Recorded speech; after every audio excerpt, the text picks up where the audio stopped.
Hi my lovelies, welcome to the channel.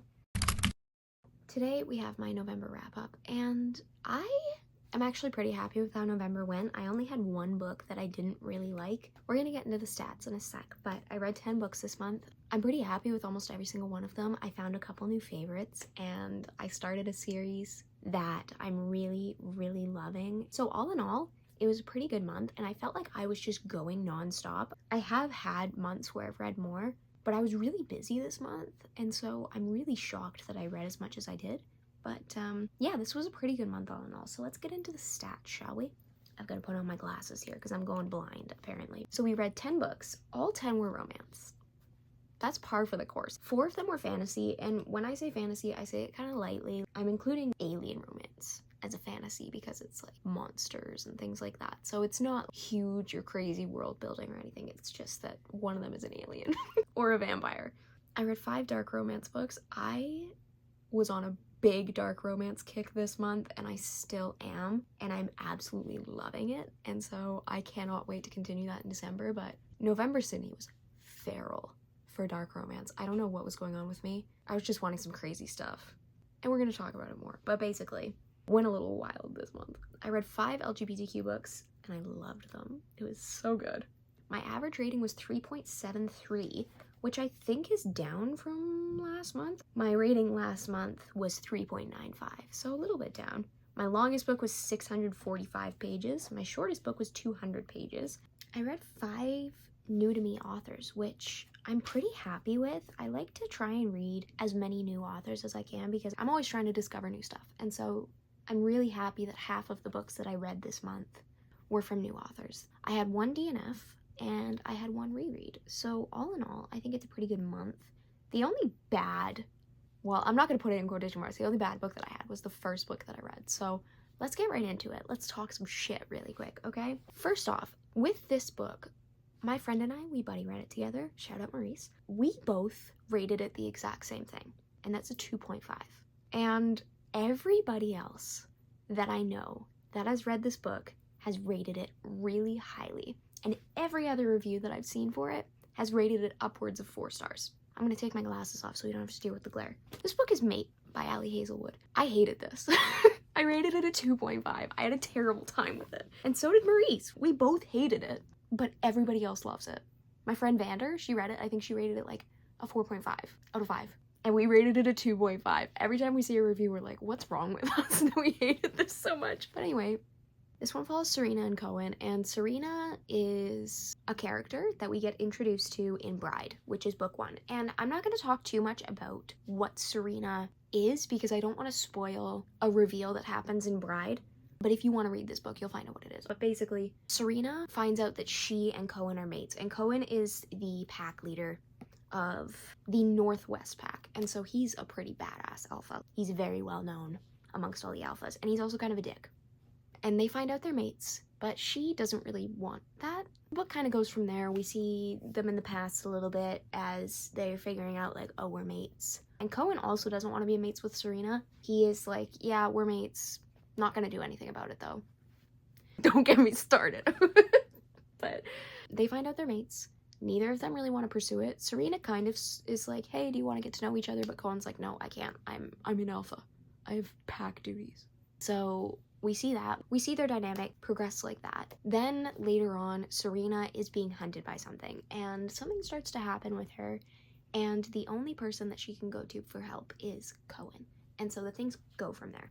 I have some thoughts about this book. Objectively, this was not a bad book, and based on all of the reviews that I've seen, I am pretty sure that if you pick this up, you would really like it. It's just something is wrong with Maurice and I that we both hated it. But like, the writing was decent, the world was fleshed out, and it did have a lot of cute moments, and we did see Cohen become better, but holy shit, I was so bored. I was so bored for pretty much the entire book. I was really excited for this because I really liked both characters in Bride, and then we get to their book and it's just fine. Like, Serena is just kind of there. There wasn't really anything wrong with her, but like, I'm gonna forget that she exists in about 5 minutes. Granted, maybe she is a revolutionary character and I was just so fucking bored reading this book that she's just kind of like in one ear out the other type thing. And then with Cohen, he was just a dick. He drove me nuts and he kind of ruined the book for me a little bit. I wrote in my review, He was just a walking fucking contradiction. One minute he's putting on her socks for her and being super sweet, the next he's being a fucking asshole. And yes, he's the alpha, he has to be strong and blah blah blah, but that doesn't mean you can be a dick, babe. And it's true. And by the time we actually got to see Cohen and we figure out why he's being such a dick to her, I was just past the point of liking him. Like, we got his redemption arc a little bit too late for me anyway, and so I was just kind of done by that point, and I was counting the pages until it was over. And another thing that I noticed as well is, at least for me, and Maurice noticed this as well, the dialogue and some of the interactions between the characters didn't feel like really natural to read. It almost felt like they were trying too hard to be funny, almost like you're reading a script and kind of like pausing for the laugh a little bit, you know what I mean? And also there were so many insults that she made that drove me fucking nuts to read. I never want to read someone be called a jizz muffin or a twat waffle ever again. I wanted to jump off a bridge. I was losing my mind. This was a standout book for me in the sense that it drove me nuts. I lost my mind reading this because I was so disappointed. I wanted to love it so much and I just didn't. But I would still recommend it because pretty much every other person on the planet likes this book. It's just me and Maurice. There's something wrong with us. Anyway, that was Mate. I would recommend it because a lot of people really like it, but I did not like it at all. So do with that what you will. I think read Bride first. I liked Bride more personally, but the problem with both of them for me is that I was just a little bit bored for both of them. Bride for me was a little bit too plot heavy. I didn't care really about the plot. I was just reading, hoping that we were gonna get more interactions with Misery and Lo, that's his name. I was just waiting for more interactions with them. And the rest of the time, I was just kind of like, this is fine, you know what I mean? But anyway, on to the next. The next one is Using Feiho, I want to say, and it's by Victoria Aveline, and this is book 5 in that alien romance series that I was reading last month, and I rated this a 3.5. It was pretty good, but in and amongst the other books in the series, it wasn't really a standout for me. So let's talk about it, shall we? This one follows Vanessa and Feiho. I don't know if I'm pronouncing that right. Basically, Vanessa, she is one of the women that is kidnapped from Earth, and she has a life back on Earth. A lot of the other women that were kidnapped, they don't have any other family there. They are running away from something, so they're really happy to get away, or there's just no reason for them to go back. But with Vanessa, she has family over there, and so she is desperate to get home, and she has people she needs to take care of there, so she will do anything that she can to get home. Enter Feiho.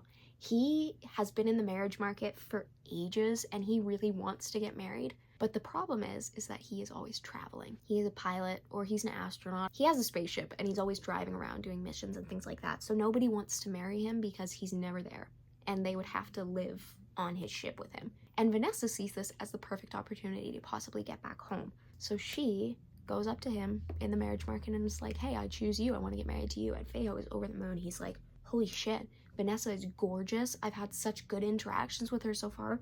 I can't believe that she wants to be my wife. This is amazing.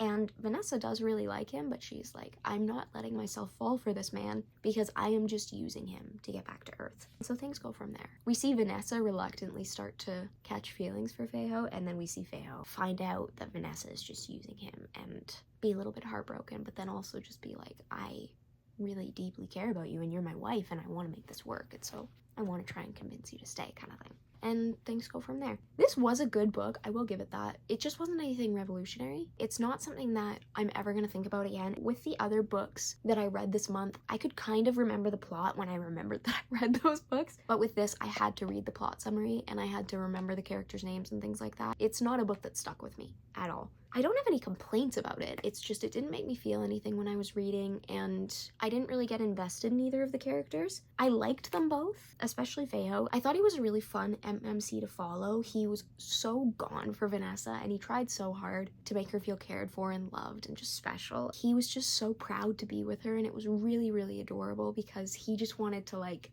shout from the rooftops that he was married to Vanessa, this beautiful woman who's so extraordinary. Do one of these and just be like, this is my wife and I can't believe it and I'm so proud, like, look at her, you know what I mean? With Vanessa, I liked her. I liked how loyal she was to the people that she was trying to get back to, but aside from that, there's nothing really that sticks out to me about her. She was just kind of there, but she did have good qualities and she wasn't a bad character or anything. She's just not one that I'm gonna think about forever, you know what I mean? All in all, this was a good book. I don't have any problems with it whatsoever. It just didn't really hook me. I didn't care too much about what happened. I was enjoying it a lot while I was reading, but there was no part of me that was frothing at the mouth for more, you know what I mean? I was just kind of along for the ride, but I didn't really care where we ended up, you know what I mean? So the next one. This one I was so pleasantly surprised with because it is a novella, and I was planning on skipping this book. And then we get introduced to him in Using Feo, and so I was like, I need to read this man's novella. And this is Releasing Maledek by Victoria Aveline. This is book 5.5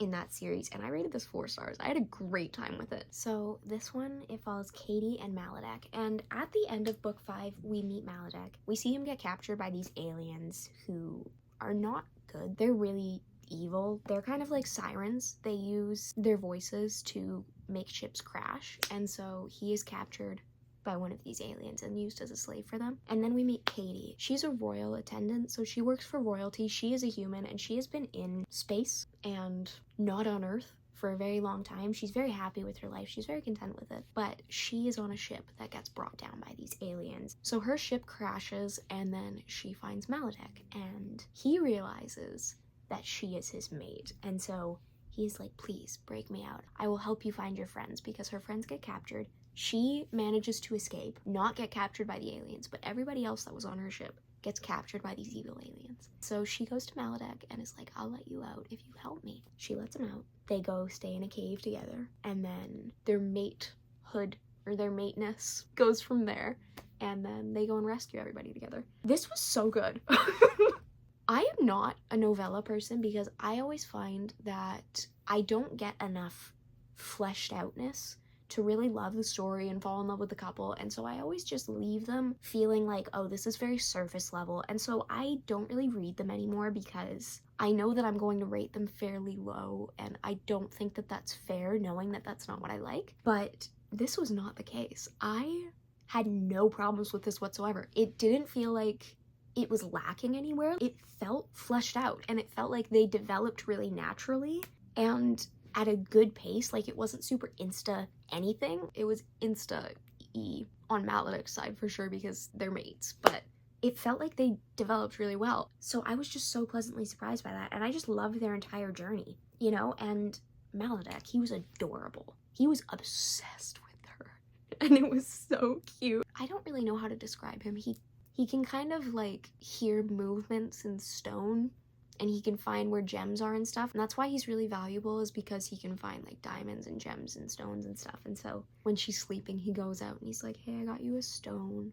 I went and I dug and I found you like a gem. And then there's a scene where he doesn't know if she's safe, and he sees her, and then he falls to his knees in front of her because he knows that he's safe and he can just breathe and relax. And scenes like that where the man is just gone, it's everything. I love it so much. And Katie was so sweet. She was so loyal. She wouldn't give up on the people she cared about. And I just thought her arc was so well done in seeing her fall in love. She has always felt really alone, and she's never really let herself fall in love because she's always felt like there's so many differences and incompatibilities between her and the other aliens. And then she finds Maledek, and she's really hopeful, and she's like, no, I can't let myself fall because I know that I'll just get hurt again. And then they realize that they are so perfect for each other, and they're just destined to be together. And it was so, so good. I had such a good time with it. The only reason I rated it 4 stars and not higher is just because it is a novella. It's not really gonna make me feel anything,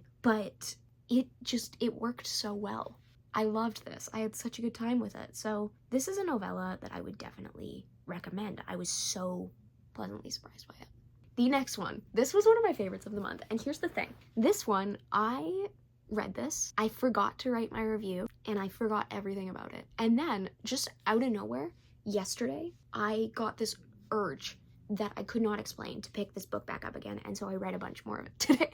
And so now I have a fleshed out review. But this one is Possession by Rena Saint. It is book 1 in the Constantine Brothers duology, and I rated this a 3.75. I really like this one. Basically, this one follows Lucas, and I'm gonna call him the Beast because we don't find out his name until later, and I don't want to spoil it. But this one follows Lucas and the Beast. The Beast is this man, and he's been captured. He has been held prisoner for years, and he is stuck fighting in this underground fight ring, and he has closed himself off to any emotions, anything. And then he sees Lucas, and Lucas's stepfather is bringing him to watch this fight. For some reason, the Beast is just locked in on Lucas. He sees him and he can't shake him. There's just something about him. He's locked in. And then Lucas's stepdad loses the bet that he placed, and so he decides to sell Lucas to the owner of the beast. The owner is like, hey, I'm just gonna put you in his cage as like a nurse to the beast, and I'm sure you'll die in like 2 minutes because he'll kill anybody that goes into his cell. But this man is obsessed with Lucas. And anyway, it goes from there, and it shows them falling in love in captivity, and it was so good. Here's the thing. When you read this one, for about half the book, they're in captivity together, and it is incredible. And then once we get out of it, I found that the book dragged so much for me, because when you're in it, you see the beast, and he is so locked up. He doesn't feel anything except for anger, because he doesn't let himself. He has shut himself off to everything because that is what's safe. And then we see Lucas brought in, and it kind of like reignites the life in him. And Lucas is so soft, and he is so patient, and he goes in and he is like, this man is terrified, and he is angry, and he is wanting to scare me, but I'm not afraid of him. I trust him. And honestly, their love story is really, really beautiful, and it's one that I kept thinking about after I finished it, to the point where I read it again today. Well, I didn't finish it. After we got to the point where they were out of captivity, I was like, okay. I made it about 75%, and then I was like, you know what? I'm happy with where I am. I'm just gonna put it down. But they are just a couple that you feel what they're feeling so deeply, and so, I don't even know how to describe it. I would really recommend this one. It's dark, and the beast, he doesn't go easy on Lucas, I'll tell you that for free, but it's really, really beautiful watching him fall in love, because he doesn't speak, he doesn't show anyone any softness or any kind of submissiveness, and so you see him, and he starts to speak to Lucas, and he starts to show him softness. They just crumble together. And also with Lucas, he has been made to feel his entire life that nobody wants him, and that he could just be cast aside at any opportunity, and then he gets thrown in with the beast, and he is assuming that he's gonna die, but the beast gets so obsessed with him to the point where he would risk being shot and tased and humiliated to keep Lucas and to keep him safe and to protect him. And is it codependent? Hell yeah. They love each other almost an unhealthy amount, but it is really, really beautiful to read. But towards the end, I felt that this book dragged a little bit. I found that it was a little bit harder to pick it up once they were out of captivity. It's not a long book. I think it's only like 200 and something pages, but it felt so much longer after we were out of the captivity environment. And so yeah, that's where that was. I really, really liked it, and it's a couple that I know that I'm gonna think about for a long time, because they had a chokehold on me. I was feeling things, and I really, really loved them. But the second half of the book did lose me quite a bit. If it had continued the way that it was going at the beginning, this easily would have been like a 4.5 or higher book. But because the ending lost me a little bit and dragged, and I didn't really care much, and it just didn't have any kind of hook on me, it just lost me. So it brought it down to a 3.75, but I would definitely recommend this one. And then the second one's even better. We're gonna talk about that in a bit. But the next one that I read this one only so that I could get to book 2. But this one is Game Changer by Rachel Reed. I rated this a 3-star. I had a pretty good time with it. Oh, this is the one book off my November TBR that I read. I read 1 out of 8, and it was this one. This one follows Scott and Kip, and Scott is an NHL player, and he walks into a smoothie shop one day, and Kip is working behind the counter. He makes him a smoothie, and Scott has been on a killer losing streak. Like, he is a very famous player. He's a very well-loved and very talented player, but he has been sucking shit lately. And then he goes and he gets this smoothie from Kip. They have a really good conversation. They both feel a little bit of butterflies. And then Scott wins this game, and he performs really, really well. So the next day, before his next game, he goes into the smoothie shop again, and he sees Kip. They have their little conversation. He has a smoothie, and he kicks ass. And so Scott's starting to realize, like, oh, Kip might be my little secret weapon here. And then goes from there. They become friends, and then they both start a little like secret relationship, because Scott isn't out, and there's no out NHL players, and he's really scared to come out. But there's something about Kip that he just can't let him go. He needs to be with him and keep him in his life. And it's not just about the smoothies, and it's not about the game anymore. It's about this man that he is falling very much in love with. And here's the thing with this one. It was really cute. It had a lot of cute moments, but it definitely lost me. And I found myself skimming quite a lot towards the end. At its core, this was a really good book. I liked both characters, and I thought Scott had a really good arc, just with accepting who he was. And he always knew who he was, but just outwardly accepting who he was and being able to love Kip openly. They were a really cute couple. They had a lot of adorable scenes, but holy shit, this got so repetitive. There were so many sex scenes. And this was pretty insta-lovey and insta-lusty, which was fine.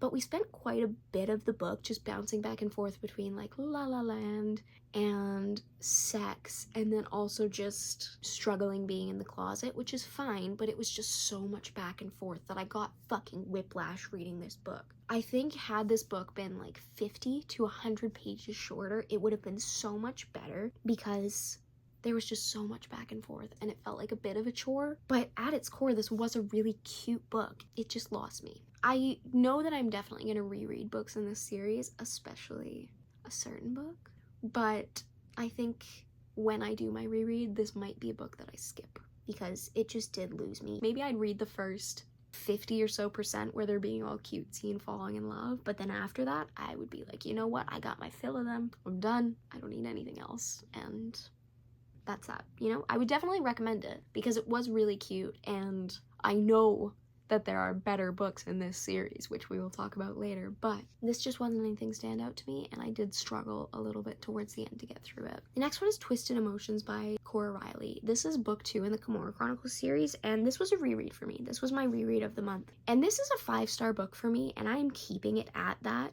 But I think the mood that I was in when I read this and how I was feeling during it, it was like a 4-star reading experience for me. But I was just in the wrong mindset to read this book. I think Game Changer might have put me in a tiny bit of a slump. And so I just didn't feel this book as much as I usually do. I'm keeping it at 5-star because I love Nino and Kiara. They are a 5-star couple for me. And so I am not changing that rating, but was this a 5-star reading experience? No, it's like a 4-star, but I'm keeping it at 5-star. Anyway, let's talk about them because I do love this couple very much. This one follows Nino and Kiara, and Nino is the brother of the head of the Las Vegas Kimura. And the Kimura are currently at war with the Chicago Mafia. So there is another branch of Mafia, the New York Familia. They are kind of Switzerland a little bit. They both kind of hate Chicago, but the Kimura are just like, I don't want New York to be a part of this. So let's make an alliance with New York so that they can just stay in their lane and not interfere with our war. They go to the New York Mafia and they're like, hey, let's do an arranged marriage. It's worked so well for you guys in the past. I'll offer up Nino, my brother, and you guys offer up someone from your family.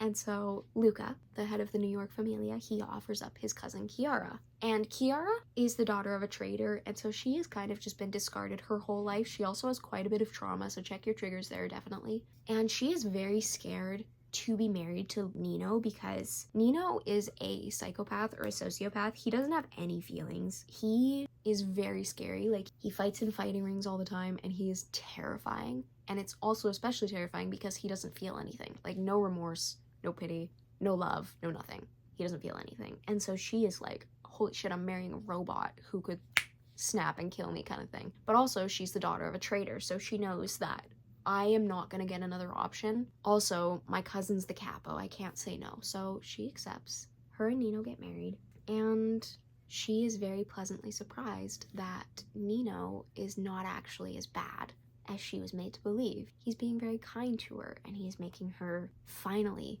feel included and a part of a family. And she starts to fall in love with the man who can't feel anything. And things go from there. And I love this couple very much. Kiara is a very beautiful person inside and out. She's had so much trauma, and she has been made to feel about this big her entire life. And seeing someone like Nino, who even though he doesn't feel anything, he is like, no, you are my wife. You are like the light of any room that you walk into, and you keep your head high because you're a bad bitch, and no one will ever screw with you again because you are my wife, and I will keep you safe, and I will make you realize just how powerful and valuable and wonderful you actually are. And so it's just a really beautiful story where we see Kiara realize her worth, and then we also see Nino just come back to life with Kiara, and It's really, really beautiful. It's a book that in the past when I've read it, I think I've read it 2 or 3 times. Every time I read it, except for this one, I rate it 5 stars, and it makes me cry, and it makes me feel all the things. It's a really beautiful book, and I'm very sad that my reading experience this time didn't give me that, but I also know that I was just not in the right mindset for this, so this is a book that I will recommend till I'm blue in the face. It's a couple that I love very much, and it's also a family that you really fall in love with. Like, we get to see all of Nino's brothers and how Kiara fits in with them, and then we also see just how wonderful their family is, and we get snippets of Luca from the other series. It's really, really good. I would really recommend this one. If I were to recommend Cora Riley, I would say start with Born in Blood, which is her first series, and then go to Kimura Chronicles. There's a whole reading order on her Instagram or her website or something, and you bounce back and forth between the series, but it's really good, and I would really recommend it. It's a book that I have loved for a very long time, and I don't think I will stop loving anytime soon, so highly recommend this one. The next one, this was one of my favorites of the month. I loved this book, and this was Confession by Rena Saint. This is book 2 in the Constantine Brothers series, and I rated this 4 stars, which I feel like I might need to up it, but this one follows Vitali, and he is the Beast's brother, and it was so good. Anyway, this was a bodyguard romance. It's gay. Vitali, he's out of the mafia, and his bodyguard is named Quinn, and Quinn has been in love with Vitali the entire time that they have worked together. He has gotten really good at hiding how much he loves his boss. But something happens, Quinn gets injured, and Vitali starts being really caretakey, and he starts taking a notice to Quinn and seeing things that he didn't notice before. And Quinn feels this, and he feels his boss's eyes on him a lot more. And it's hard for him to hide his feelings away. And Vitali is starting to realize that he should have been looking a little closer at the guy that has been living in his house for years. Basically, it's a bodyguard romance where it's like, it's always been you and bisexual awakening, or gay awakening maybe even, and it's so good. It was so good. I was so pleasantly surprised with this. I really liked both characters in Possession, especially Quinn. I really liked all the depth that was in this book, and I really liked the progression of their relationship. This was shockingly the shortest book that I read this month, and I felt like it was done so incredibly well. Like, it was shorter than the novella that I read, and it was so good. Like, I just loved who they became once they fell in love and who they let themselves be. Like, both of them were hiding aspects of themselves away, maybe that they didn't even know that they were hiding away, and then they fell in love, and they just came out, like, they became themselves, and everything that they were hiding just came to light, and they just bloomed together, and it was beautiful. I will say, it did take me a little bit to start feeling anything. Like, it felt pretty insta-lovey from Vitali's POV, but from Quinn's POV, it was just pain, because he was head over heels for Vitali, and he was, like, longing for this man, and it was so good. But, like, once we got into this and we got to see the mutual longing and yearning, oh, it was so good. It was so shockingly soft. Vitali was so lovey towards Quinn, which I was not expecting at all. Like, it came out of left field, but it was so good. It was so good. I don't know why I just rated this 4 stars. Like, I wrote that it wasn't anything revolutionary in my review. Okay, here, let's see. Okay. I said, I think I'm rating it just a 4 because even though it did make me feel, I found that sometimes this dragged a bit, and Vitali definitely didn't have me interested in the beginning. Okay, that was true. But the ending more than made up for it. So definitely read this duology. It is so good. If you want pain and yearning and agony, but if you want a love that is just so desperate and a love where you see the characters crumble together and grow together, read these ones. They are so good. You just feel what they're feeling. It's incredible, and I would recommend this to everybody. If you like dark romance, check your triggers because they are there. But yeah, definitely recommend this one. It was so good. The next one was Bratva's Intern by Gianni Holmes. I don't remember a single thing about this book. I rated it 3 stars. Let me read what this is about. I need to refresh my memory a little bit. Okay, this one follows Maxim and Ren, and Maxim is a businessman. He's also in the mafia. He hires Ren as his intern. Initially, nothing really happens from there. Like, they meet in a coffee shop, and then it's kind of fate that Ren has an interview at his company, and so he gets hired on the spot. Then Ren saves Maxim's life. He is almost assassinated, and Ren, without knowing anything about this man's mafia life, jumps in front of the knife for him. And so Maxim is like, holy shit, you're mine now, basically. This man becomes obsessed after that, and he makes him his assistant. And then things go from there. So basically, it's boss employee, mafia. Ren is very shy. He's very awkward. And Maxim is like proper businessman, mafia man, super hot. But anyway, this was fine. I forgot to write my review for this one as well, and I forgot literally every single thing about this book. But based on what I can remember, I don't think there was anything bad about this book. It was just fine. It didn't make me feel anything, and I'm pretty sure I was bored for a decent amount of it.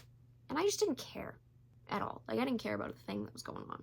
It says that it ends on a cliffhanger. It doesn't really end on a cliffhanger. It ends in, like, the middle of their story, but no one's about to die or anything. I closed the book, and I was like, you know what? I don't care at all. Felt no need to pick up book 2.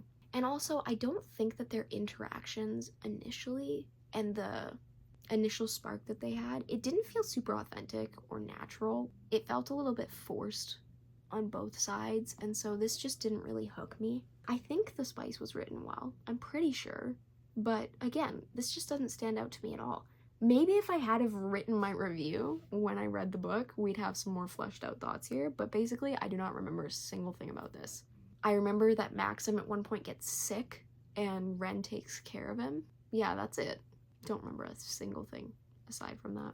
I mean, if you want a boss employee mafia romance, check it out. But I don't think that it's one that'll stick with you if you do. At least it wasn't for me. So if you're wanting just something that you can kind of fly through, that you won't care about very much, just like easy peasy, light and breezy, I would recommend this one. If you're wanting to feel something, definitely not the right book. But anyway, the next one is Soul Obsession by Callista Neath.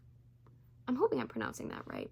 This one follows Astrid and Dimitri, and Astrid is a princess, and she has been sold to a rival kingdom's king to be the king's bride. And she has soul weaving magic. Even though I read the book, I don't entirely understand all of her powers, but I think that she can kind of control the soul in the body, so she can remove the soul from certain parts of the body. Like, she would take people's souls out of their legs so that they would become paralyzed. Or after she killed people, she would put their souls in certain aspects of their body after they died so that that aspect would still be alive. So she's very powerful. She's the most powerful soul weaver that's ever really existed. And so she is really angry about the fact that she's being sold to this other king because she hates these people. Like, she does not want to leave her kingdom. Enter Dimitri. He is the king's assassin, like the king that she's being sold to's assassin. And he kills everybody at the war table after she's been sold to the other kingdom. And then Dimitri is like, I claim you by right of conquest or something like that. And then she is no longer the king's bride. She is Dimitri's now. And he has a different kind of soul magic. He is unkillable, and he has like a dark soul magic. He pulls people's souls out, or he like kills the soul inside the body. And he is really powerful.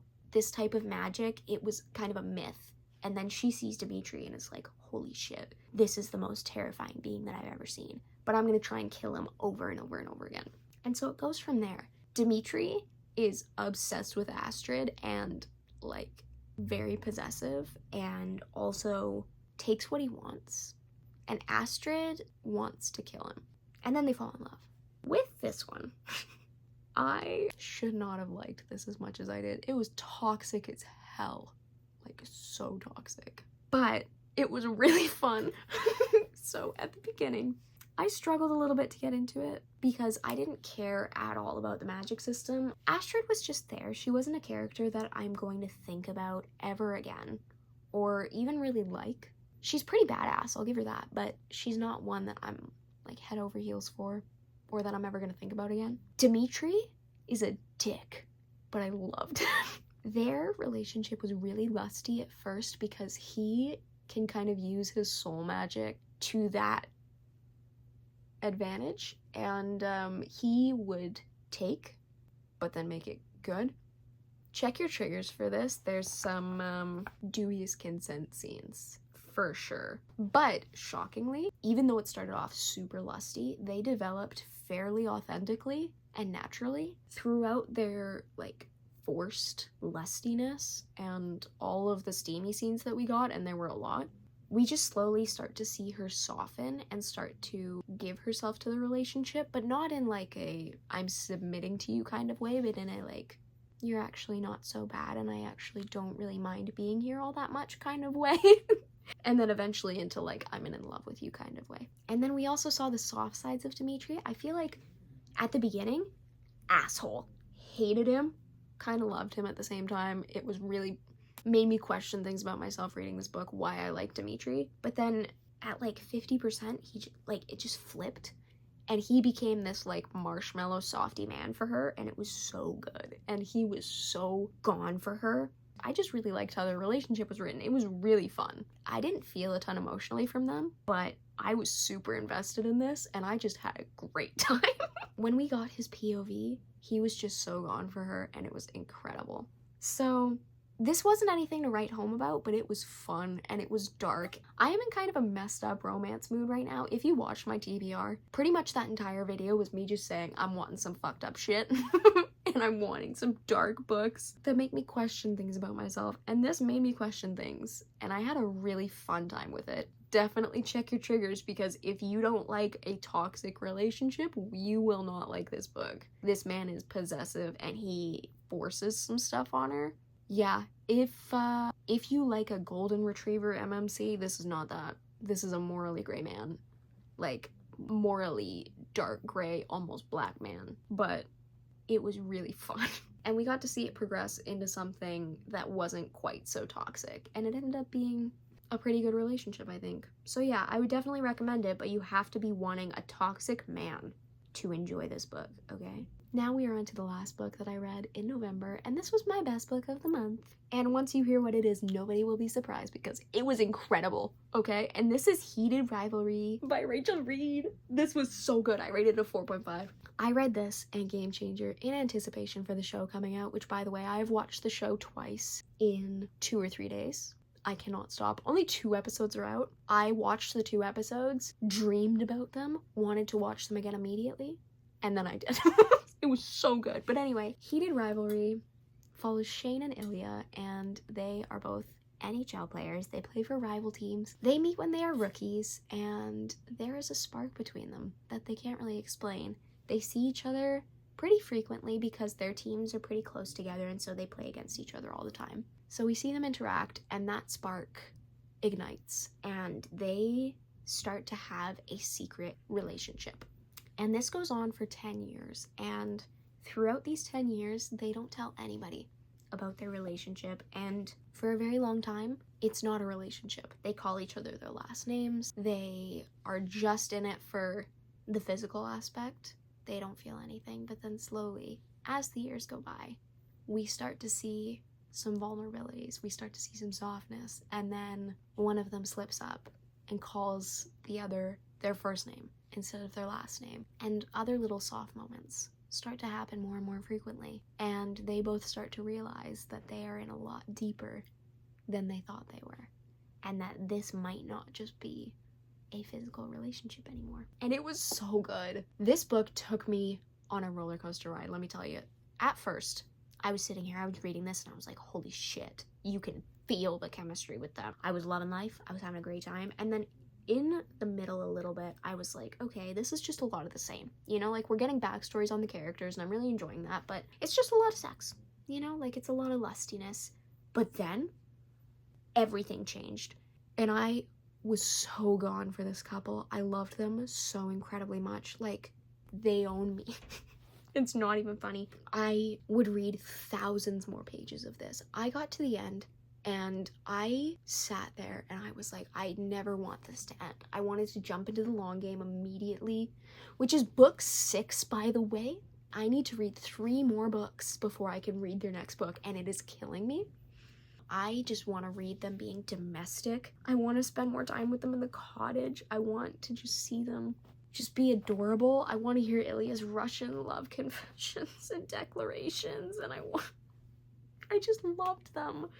They were so cute. Like, they had me by the throat at around like 45% of the book. Something changed, something happened, and I was a goner. This consumed me, and it still has me. I finished this like a week or so ago, and I just cannot stop thinking about them. They have my entire heart. I love them so much, and the only reason this isn't a 5-star is because the beginning didn't hook me as much as I think it could have, but when we got to the end, it was just incredible, and they have me, man. Like, I'm gone for them. If you take anything from this video, read Heated Rivalry. Watch the show.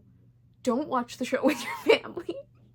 If you read adult romance books, it's basically like a copy and paste of all of the steamy scenes on screen. You just don't get full frontal.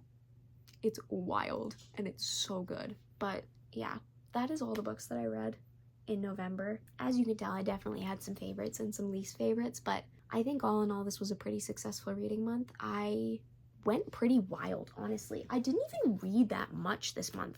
Like, I didn't read very many days, and I read 10 books. Hold on, let me tell you. I only read 13 days this month, and I read 10 books in those 13 days. So I was on a mission. I was unstoppable. Yeah, I think this was a pretty good month. I'm hoping the momentum that I have is gonna carry into this month. I put out a very ambitious TBR the other day, so check that out. I'm hoping that I can just be a beast and demolish the TBR that I set and just conquer the world. But knowing me, highly unlikely. But yeah, thank you so much for watching. If you've read any of these books, let's talk about them in the comments. If you hated Mate, let's talk about that too, because I want to find some like-minded people. But also, if you loved Mate, let me know why, because I don't see it. But yeah, let me know what you guys read in November. Let me know what your favorite book was. If there was anything you hated, let's talk about that too, because sometimes it's fun to just talk shit and rage, and I want to hear about it because I went off about Mate. So yeah, thank you so much for watching. I appreciate you staying till the end if you have, and I hope you have a lovely rest of your day, my lovelies.